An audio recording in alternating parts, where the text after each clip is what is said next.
Reality is complicated. Existence is a constant stream of information and stimuli.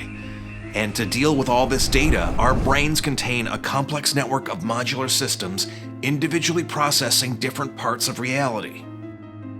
But then something interesting happens. The left hemisphere of our brains acts as an interpreter. It takes all the feedback from all those different systems and weaves it into a narrative for our conscious mind. What I'm saying is, you are a story told to yourself. So this interpreter part of our brain is a pretty extraordinary system. It has the ability to turn complicated experiences into coherent thought. But to do so, it has to discard information. It looks for patterns and it rejects conflicting data.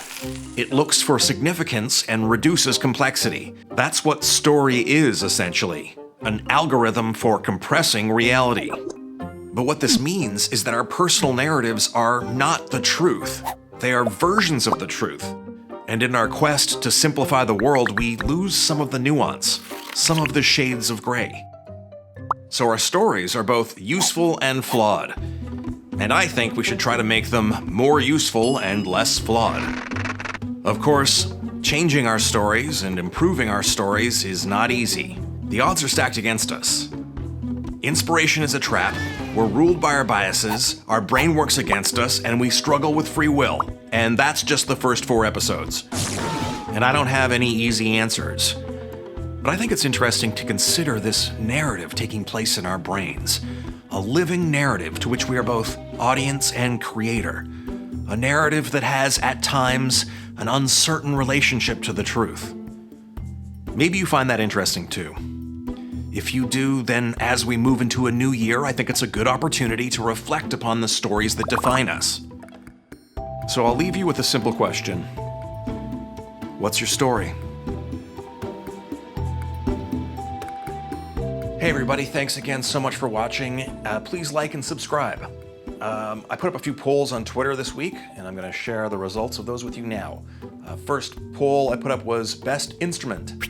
Congratulations on the 28% of you who picked cello. That's a good choice. And I'm afraid the other 72% of you picked wrong. Oh well, better luck next time. Next poll was Best Liquid. 27% of you picked coffee, which is a great choice. I'm a big fan personally. 15% of you picked courage, and I will say that liquid courage is my favorite of the courages. And finally, 58% of you picked as the favorite liquid, the tears of my enemies. So, you know, vengeance over stimulation, I guess.